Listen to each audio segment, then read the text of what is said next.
And the big difference is in the capital stack. And so the capital stack is, if you imagine what it takes to say buy a property, this is 100% of the property. Typically you have the first 70% being debt, which is what we provide. And then the top 30% maybe being all equity. So you're exposed to all of the risk. You have that upside as well, but you do have a downside. Instead, if you're a lender, you have that first 70%, and you actually have a little bit of a buffer up top that you can have variations in real estate values that doesn't really affect your basis. Welcome to the Real Estate Pros Show, where we interview real estate investing professionals from coast to coast, as well as the service providers that serve the real estate investing industry. Our goal is simple: share what's working now to help you improve and scale your business to the next level and meet the pros that can help you get there. Real Estate Pros is powered by Investor Fuel, America's leader in helping real estate investors and professionals build the business you need to live the life you've always dreamed of. Let's start today's show. Property insurance for real estate investors doesn't have to be difficult, but it does need to be there to protect you when you need it. MyInvestorInsurance.com not only provides insurance at 15 to 30% cheaper than traditional agencies, it's built specifically for real estate investors like you. You can set up an account in about 2 minutes, get quotes on properties, turn on and turn off insurance for your fix and flip or rental properties in around 2 minutes without having to talk to anyone directly, all through our portal. There's no better way or faster way to make sure you've got the coverage you need to protect you, and no more lengthy policies either. Once you're set up, you're billed monthly and prorated by the day for however long your policy is active. It's powered by MSI, the third largest independent MGA, with 1.5 million customers and more than $1 billion in cumulative premiums written. Get set up today in about 2 minutes at myinvestorinsurance.com/fuel.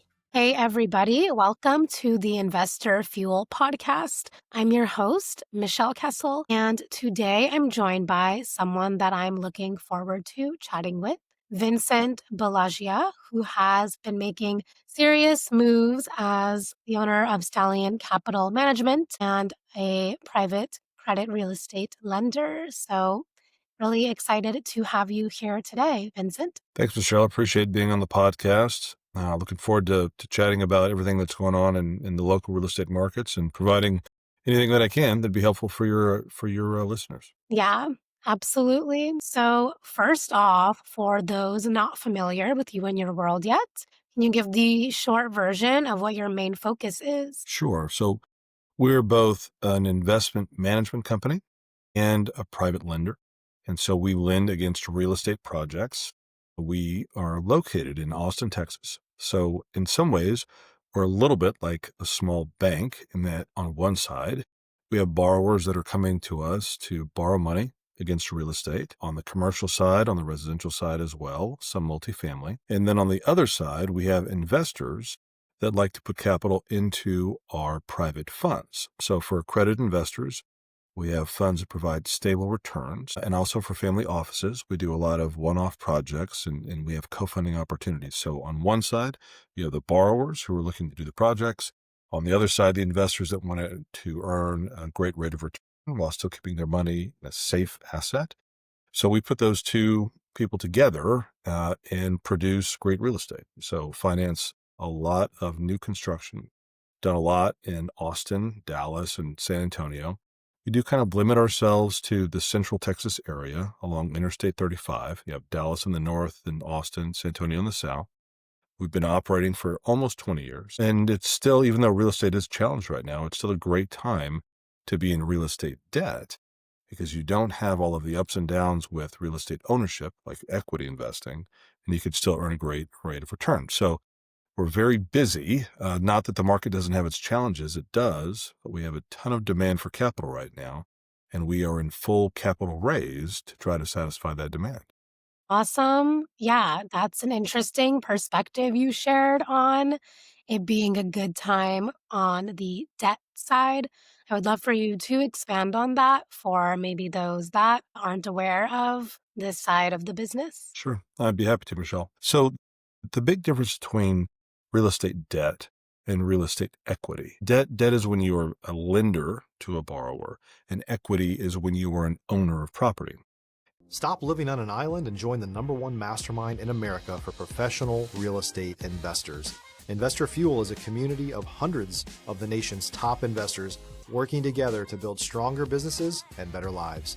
In addition to the amazing community of real estate investors acting as a board of advisors for one another, Investor Fuel members have access to 100% funding on purchase and repairs for our members only, a health insurance program, and benefits and discounts that more than pays for the membership of most of our members, meaning it's actually costing you money to not be a member of Investor Fuel. If you're looking to scale your business and build a business that allows you to live the life of your dreams, please visit investorfuel.com today and book a call with our team. And the big difference is in the capital stack. And so the capital stack is, if you imagine what it takes to say buy a property, this is 100% of the property. Typically you have the first 70% being debt, which is what we provide. And then the top 30% maybe being all equity, or maybe there's a little bit of mezzanine debt and then equity. So if you're an owner, you are exposed to all of this equity. Now, there's good and there's bad about that. The good thing is that you get the upside. So if you have, say, $1 million house that you're a builder, you built $1 million house, and you have appreciation in the market, fantastic. Now it's worth 1.1, 1.2. You take a gain on that because you own all of that property. But the other side is true as well. If you start out at $1 million value and the market falls, now maybe it's worth 900,000 or maybe 800,000. So you're exposed to all of the risk. You have that upside as well, but you do have a downside. Instead, if you're a lender, you have that first 70%, and you actually have a little bit of a buffer up top that you can have variations in real estate values that doesn't really affect your basis. So you can have a significant dip in real estate value without it affecting the value of your investment, which is debt in this case. So real estate equity is, just by its nature, a little more risky. Of course, you have greater return. On the lender side, really the best return you can have is whatever the interest rate is. And banks are lending at maybe 6, 7, 8%, sometimes 9%. We're lending typically from 10 all the way up to maybe 14%, depending upon the type of property. They are short-term loans, but because we are putting investor capital into those loans, we get to take advantage of the bottom side of the capital stack where there is less risk. And while we may not have the great upside of owning real estate, still a 10 or 12 or a 14% return on our capital is not a bad return, especially right now when there is a lot of volatility in the markets. You kind of know what you're getting as far as a return on the debt side. Again, your upside is capped, but if it's a good enough rate of return, then fantastic. Where again, on the equity side, that's where you can have a great gain, but you can also have a great loss. And that's the big difference between the two. Yeah, that makes a lot of sense, especially with how things are going economically right now. So thank you for explaining that. So Sure. what are you most focused on solving or scaling next in your business? So it's a great question. So we're focused on a couple things. Right now, because the real estate markets are uncertain, we're really kind of pulling back from a lot of commercial properties. We've pulled back from multifamily, pulled back from office, and we're looking at a lot of residential new construction in infill areas. So we finance a lot of builders that might put anywhere from 5 to 25 units on the ground during a given year. And most of those are going to be infill properties, infill being within the cities or within dense population areas in our target market. And then we're also focused on launching a new fund. So we've run funds for over a decade now. And I think simplicity in maintaining strong risk standards, I feel like, are really kind of leading the day. So this new fund is going to be called the Investor First Fund. Very simple. It's a monthly return at an annual interest rate, 8.5%. And what we're doing is deploying that primarily into residential properties in the Central Texas market. So good real estate market. It's called Investor First because all of the interest from the loans and all of the origination fees, anything where revenue is generated, is being put into that fund. And the investors are then being paid first before any management fee or any other type of expenses that would go into that fund. So investors are paid first at an 8.5% rate. Anything above that is going to be kept by the manager, which is Stallion Capital Management. But what we found is that if we can meet investor expectations on a consistent basis, we can keep our investor base really happy. If you're looking for consistent, high-quality leads, look no further than Investor Machine. Investor Machine isn't just another agency. It's the most sophisticated, data-driven lead generation company on the planet for real estate investors, and serves the role of being not just a lead generator for your business, but a marketing partner that is helping you achieve your goals along the way. Go to investormachine.com to learn more and schedule a call with our team today.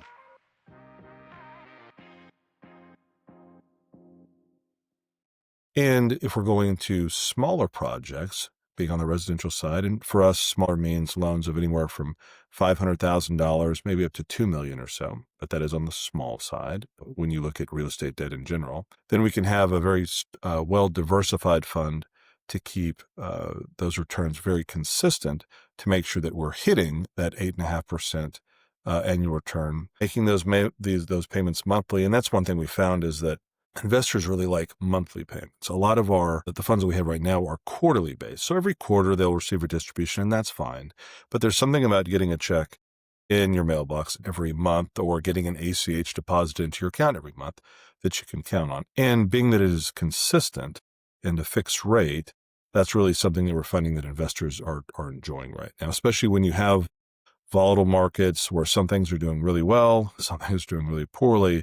It's nice to have some stability and some predictability on the investment side. So that's really responding to the market on that side. And individual or credit investors really like the idea of that type of fund. And a lot of registered investment advisors that are independent, that are looking for a fairly safe investment with a strong rate of return that's consistent, they're signing up as well. And they really like the idea of what we're doing. But that fund is designed for accredited investors, investment size that range anywhere on the low side, about $100,000 up to a couple $1 million is most appropriate for the Investor First Fund. So that's our main focus. And then second to that, we are developing a lot of relationships with family offices. What we find with family offices, especially single family offices, is that they want to go into their own projects or maybe into a portfolio of their own projects. They don't really want to go into a fund necessarily. And as long as they have experience and the financial wherewithal, that can make a lot of sense for them. And so while on the one side, we're launching this new Investor First Fund for credit investors, on the other side, we have larger family offices that are looking at putting deployments of $5, $10, $20 million into one or multiple loans at a time. And we're finding a lot of success on that side. It feels like a lot of the family offices, they are staying away from the real estate equity side because they've been burned a little bit with multifamily and some other equity projects over the last couple of years. And they're looking for that stability as well. And they'll probably be in that market for the next 18 to 24 months or until they really see that the equity real estate markets have really solidified a little bit and they have cap rates that they can count on and net operating income that is a little bit more stable, maybe growing rents. Then they'll probably move back to equity. But for right now, it seems like both of those markets are really wanting to go into more the fixed income side or what you might call private credit. And that's really what we are. We're a private credit provider to our borrowers, and then we are a private credit investment provider to our investors. And that's really what seems to be very popular right now because of the certainty, because of the predictability, and still pretty decent rates of return. So that's the focus. Yeah, that's awesome. I love that. You explained it so well for both segments that you're operating in. That's very helpful. And as far as the markets and, there's a lot of unpredictability, but based off of like your experience and your knowledge, what do you kind of foresee happening to at least like the markets that you're local to? If you're a new or newer real estate investor looking to launch or grow your real estate investing business, please check out Investor Fuel Club. It's a coaching community, but unlike anything you've ever seen before. And you can actually partner with members of our mastermind from coast to coast on deals right in your market. There's no better opportunity to build a consistent business than to literally partner with pros to help you avoid costly mistakes, avoid the need for capital to do deals, and help you eliminate your fears as you're starting your business. Learn more about Investor Fuel Club at investorfuel.com/club. So, great question. I think that what seemed to happen is Austin and Dallas, Central Texas, seem to slow down first. And it feels like right now there's some stability on the real estate value side and just a little bit of increase on the real estate transaction side. I do think we're going to be in a higher rate market environment. If you look, the Federal Reserve has taken very, very slow steps towards reducing the federal funds rate, which is probably fine because we still are in a somewhat inflationary environment. We are above that 2% target that the Fed likes to hold to. So I think that the play right now is to stay in safe assets, not to put too much risk into any one loan or any one project. And so that's really what our strategy is right now. I think that you are going to have a better real estate year for 2026 than you did in 2025, but I don't think it's going to be coming back gangbusters. I think one thing that people are looking at right now is what's the absorption going to be like on a lot of multifamily and apartment projects. And if that starts to get a lot better, then you're going to see more money flow into those equity projects. There's a few that we're looking at right now ourselves that are early on, and everyone is wanting to see first that the inventory that's there is going to be absorbed. Then you'll start to see some rent appreciation. Then you'll start to see some more people come back into the market. So that's on the multifamily side that's been so popular over the last 15 years or so, that has really burned a lot of people over the last 2 years. So again, it's not going to come back the way that it was without some interest rate help, but I think it will become healthy again, probably end of first quarter 2026, maybe end of second quarter 2026. It just depends upon those rent growths. Office is still anyone's game. If you're really good at the office game and you can get in really cheaply right now, which you can at well below replacement cost in a lot of markets, if you can be a long-term player there and you can generate enough revenue to cover expenses, that can be a good thing right now. I think industrial is a little bit stronger, but it depends upon where in the country you're looking and what the current supply is. Some places really don't have enough supply on the industrial side, and this can be light industrial as well, office parks, things like that. That's a place that we're looking right now to maybe deploy some new capital into some loans. But I do feel like residential in growing markets does make sense. I don't think rates are going up, but you have to be realistic with time on market. For a long time in Central Texas, we were looking at times on market of 30 days, 60 days. A supply of 2 months was a lot. Now we're kind of up at the 4 to 5 to 6 month supply, depending upon the city. And a lot of people would call that balanced, but I don't really think it's balanced anymore. I think it's much more of a seller's market. Much more of a buyer's market now. I think anything over about 3 months is a buyer's market, where they used to call it balanced at 6. It doesn't really work that way anymore. So if we can get those months of supply down, I think we'll be back on track to be in an appreciating market. But until then, we'll be fairly flat. Yeah, that makes a lot of sense based off of, the history and the observations of where things are heading. So that's good info for people to have. Thanks. I appreciate that, Michelle. Of course. But I think overall, it's a time to be careful, to make sure if you're going into a real estate project, there's plenty of margin, because that margin will probably be squeezed.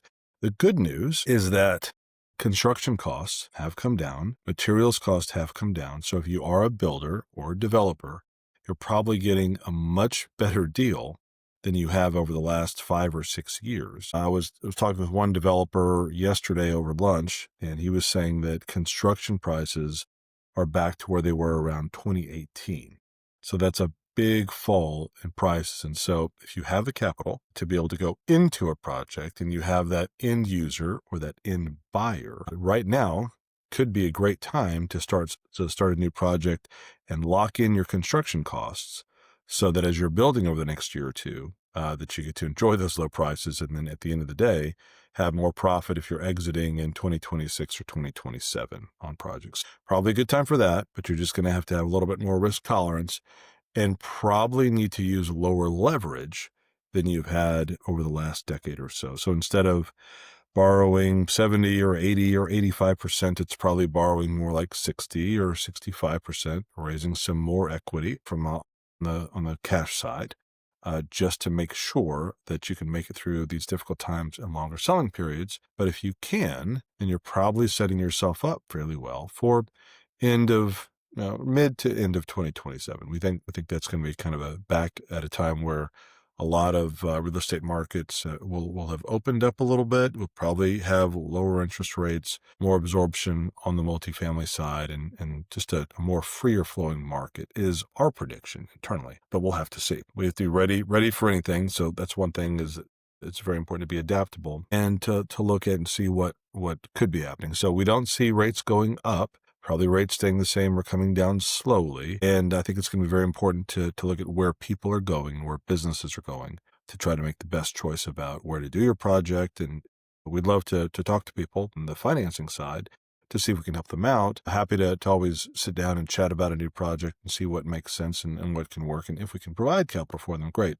But again, like we said, the focus right now for us is trying to satisfy the demand that we have. We have probably more demand than ever. So we really need to go raise capital from accredited investors and family offices to make sure that we can satisfy that. But it's a good time to be in debt. It's a good time to be a lender. I think the future in Central Texas real estate is bright. So looking forward to it. Yeah, absolutely.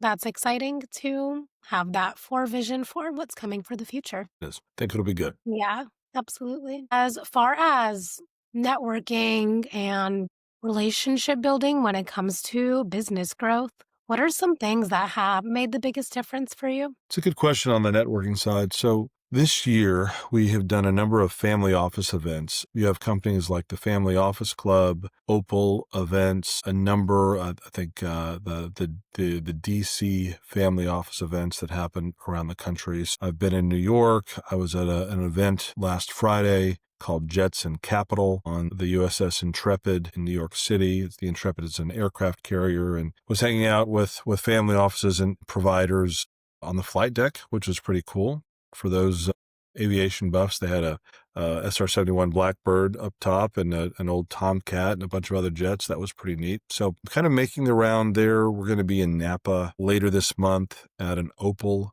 family office conference that's there. So I think that the conferences are really popular right now, where you have a lot of capital coming together and looking for opportunity, also looking for good advice, trying to make sure that people are going into stable investments that have good upside. You're not seeing huge returns right now. You are still seeing a lot of capital go into AI data centers, especially as far as kind of that AI play on real estate. I do think it's important to be careful with that, because you do see a lot of changes on the AI side, whether it's kind of your storage AI or it's your computational AI, kind of the things that are needed on both of those sides. Power, access to power, cheap power generation seem to be a really big theme on the real estate side. And you are seeing some fairly big projects that people are chasing after and wanting to participate in.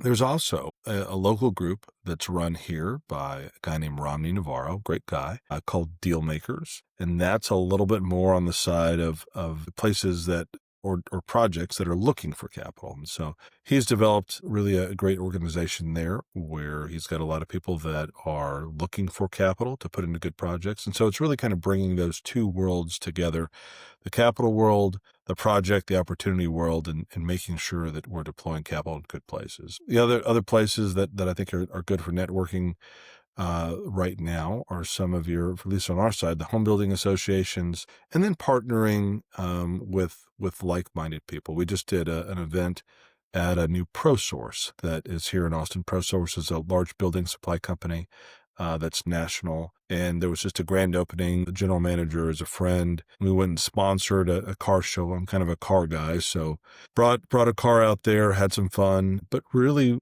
trying to get to where your clients can be, if you're trying to network on the business side, is really kind of the big deal. So we're looking at aggregation points, what are people naturally coming around. And then one thing that we're doing, like say at this Napa event coming up in a couple of weeks, is we're hosting a happy hour. We're trying to be invitational and create a nice environment for everyone to come, have a good time, enjoy themselves, and let it really just happen organically.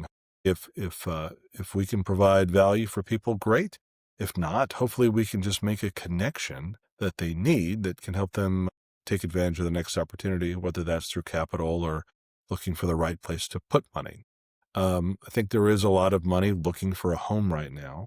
And so making sure that you can do business with someone that you trust is a really big deal. And trust comes from relationships they're already there, track record, and then on the real estate side, being able to go out and actually take a look at current projects that are on the ground or past projects. I think that's one advantage of real estate is you can kind of see what that product is by going in and taking a look at what's on the ground. Makes a big difference than some of the private equity or some of the business investment that's out there right now, where you're kind of investing into an idea versus something that's tangible. So that's always a way that I like to invest, is putting money into something that I can go visit, that I can go see, that we can check on the progress of. It's a nice way to invest. It's a little bit slower. The returns might be a little bit less, but overall it's a little bit smoother ride. Yeah, absolutely. That's valuable. Thank you for sharing that. So, before we wrap up here, if someone wants to reach out to you, connect, learn more about what you're doing, where can people find you? So a couple places. If you need money, if you need capital for your project, hit us up on stallionfunding.com. And if you have too much capital and you need to deploy some with us so we can make you some more money, hit stallioncap.com. That's for Stallion Capital. So the funding is the borrower side, the capital is the investor side.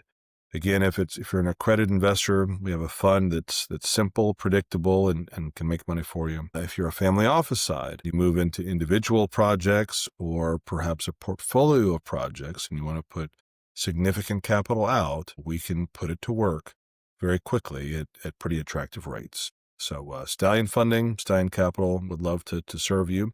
And if we're not right for you, we'd love to point you in the right direction, where you can find value and great people to do business with. Perfect. Well, listen, I appreciate your time, your story, and your perspective. Thank you for being here. Thank you. Nice to meet you, Michelle. Enjoy your trip, and catch you when you get back. Yeah, Take care. of course. Yes. And for those listeners tuning into the show, if you got value from this, make sure you've subscribed. We've got more conversations with operators building real businesses. See you on our next episode. Thanks for joining us for today's Real Estate Pros Show. You can learn more about the amazing benefits of the Investor Fuel Mastermind community, including surrounding yourself with hundreds of other rock stars, 100% financing for your deals, and members-only discounts from vendors you're likely already using that, as a member of Investor Fuel, will save you more than the cost of your membership. Visit investorfuel.com to learn more. If you're interested in joining us as a guest of this show, please visit investorfuel.com/pros to apply. You can also check the show notes for access to free resources, how to get access to world-class lead generation, and much more. Don't forget to subscribe so you never miss another episode. Have a great day. We'll see you on the next show.